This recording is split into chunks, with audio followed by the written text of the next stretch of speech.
Zerikdim, charchadim. Keling charchog'ingizda o'zim yengillashtiraman, inshaalloh. Ha, bu gaplardan keyin shayton ham shunaqa deb yuborgan bo'lsa kerak. Oy, jinnikan bilan qochdik. Jinnikan bilan. Mavzuga qaytamiz.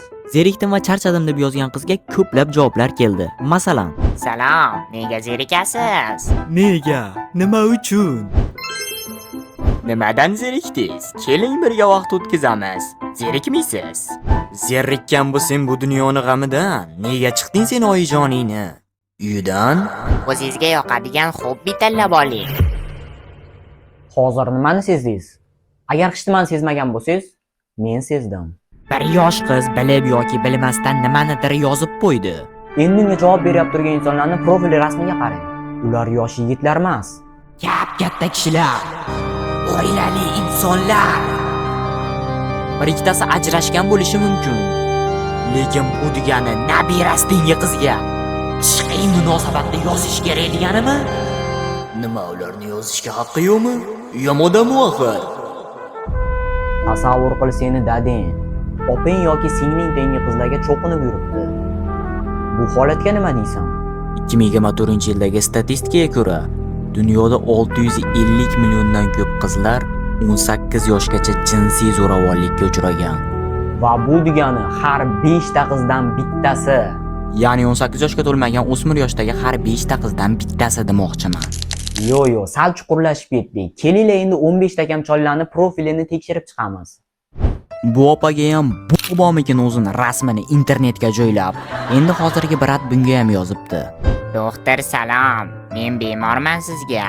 Davolang. Simpatichная девушка. Voy, gap yo'q. Go'zalsiz. Bomba. Nega kayfiyat yo'q? Mavzuni tushundingiz deb o'ylayman. Endi esa videoni boshlashdan oldin yaxshi va yomon yangiliklarni aytib o'tmoqchiman. Videolar sifatli chiqishi uchun eski xonamni remont qildim. Lekin bir hafta davomida sovuq havoda ishlaganim uchun kasal bo'lib qoldim. Isitma, bosh og'rig'i, tomoq og'rig'i, shamollash, gripp va ovozim shu holatdan shu holatga kelib qoldi.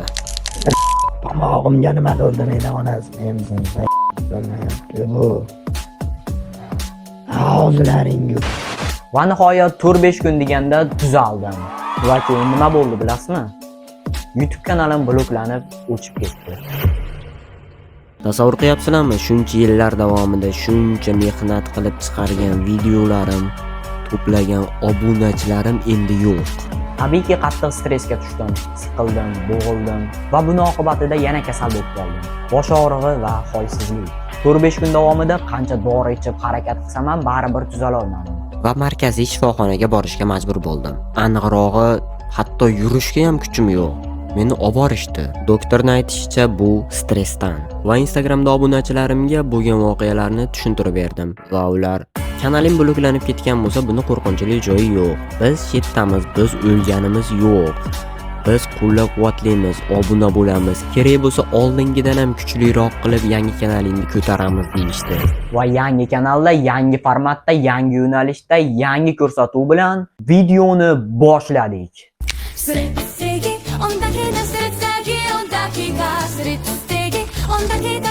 YouTube kanalida. Hayotimga shuncha musibat kelib, shuncha tushkunlikka tushib turgan bir paytimda sizdan faqatgina bir donagina yordam kerak. U ham bo'lsa obuna bo'lib, poddershka qilib tursangiz bo'ldi. Ijodni menga qo'ying. Hech qachon bir har doim kishini bo'lib umuman yig'lamaganman, do'stlar. To'xtang, Threads nima o'zi? Bu birinchi sonimiz bo'lgani uchun Threads nimaligini ko'pchilik bilmasligi mumkin. Hozir sizga qisqacha qilib tushuntirib beraman. Hammamiz bilgan Instagram qichib qolib, Twitter bilan birga bir o'xshash dasturni yaratdi. Bu dasturda sizlar o'z fikrlaringni ommaviy muhokamaga qo'ysalaring bo'ladi. Ovozli xabarlaringni, rasmlaringni, videolaringni, postlaringni, xabarlaringni, nimalaring bo'lsa ham jamoat bilan birgalikda muhokamaga qo'ysalaring bo'ladi. Chet elliklar bundan qanday foydalanyapti? Ular asosan qanaqadir texnologiyalarni muhokama qilyapti. Hammasi emas, lekin ko'p qismi shu ilmiy muhokama bilan band. Ularni eng bekorchilikda va oddiy qilgan muhokamasi ham taxminan shunaqa ko'rinishda bo'ladi. Masalan, bu rasmda yo'l nima uchun bunaqa qurilgan? Bu nuqtadan bu nuqtagacha shunchaki qurib qo'yishsa ancha vaqt tejalarmidi degan ma'noda why, ya'ni nima uchun deb yozgan. Why? Why? Why? Why? Why? Why? Why? Why? Why? Why?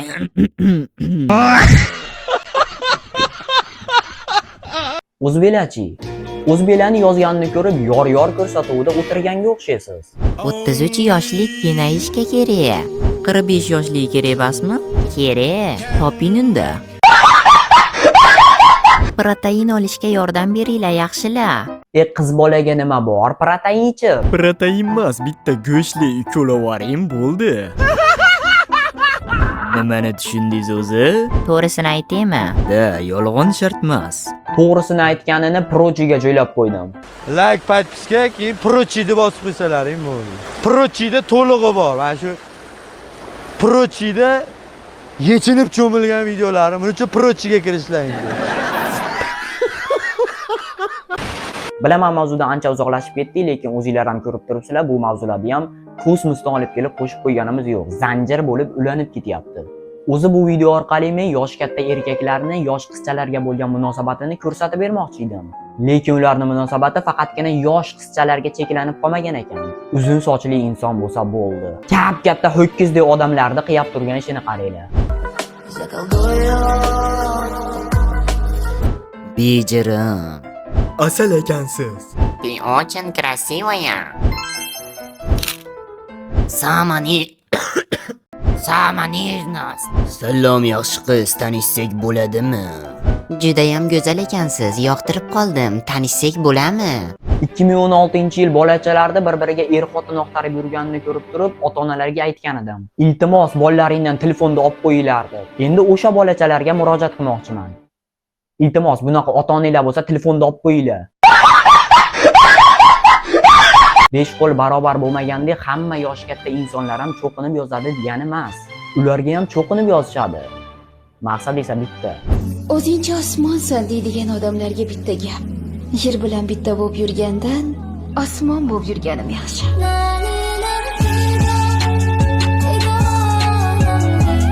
Ey suluv qiz, qandaysiz? Birinchidan bu suluv qiz emas. Oning tengi ayol. Ikkinchidan turishingni qara. Yo'q, men turishingni qara deganda tashqi ko'rinishingni aytib turganim yo'q, qiyab turgan ishingni qara demoqchiman. Telegramingiz bormi? Nomer qoldiring mumkin bo'lsa Shahloxon. Robbim naqadar istarali go'zal ayol qilib yaratgan sizni Shahlojonim. Barno judayam chiroyli, go'zalsiz, ham istarali ayol ekansiz. Mahmayorova, salomlarimiz bo'lsin sizga. Xurshida salom. Latofat, go'zalligingizga gullar hijolat. Rahimova, bu qiz namuncha shirin chiroyli bo'lmasa, nimaga yoqimtoysiz-a?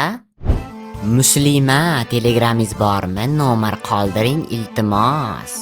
Ism familiyasi chiqmagan qizlar bo'lsa, sizlar uchun xursandman. Chiqdimi? Tabriklayman. YouTube'da o'chirib yuborsalaring ham bo'laveradi. YouTube kanalim o'chib ketgani esimga tushib ketdi. YouTube Savdo 24 Telegram kanalida yangi obunachisi ko'p YouTube kanali sotib olsam bo'lar edi. Hattoki shu kanal admini Behruz aka menga obunachisi ko'p YouTube kanallar berdi.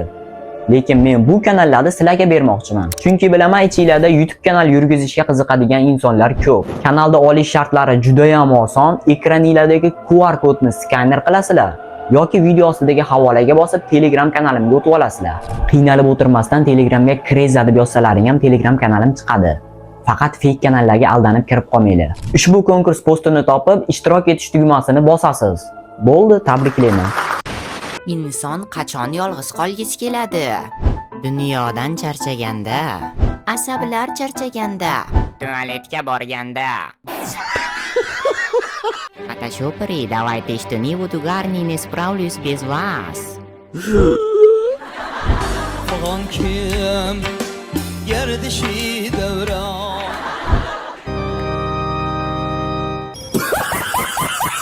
Meine Arbeit Keyingi ko'rsatuvimiz mavzusi juda ham zo'r, o'tkazib yubormaslik uchun obuna bo'lib qo'ying.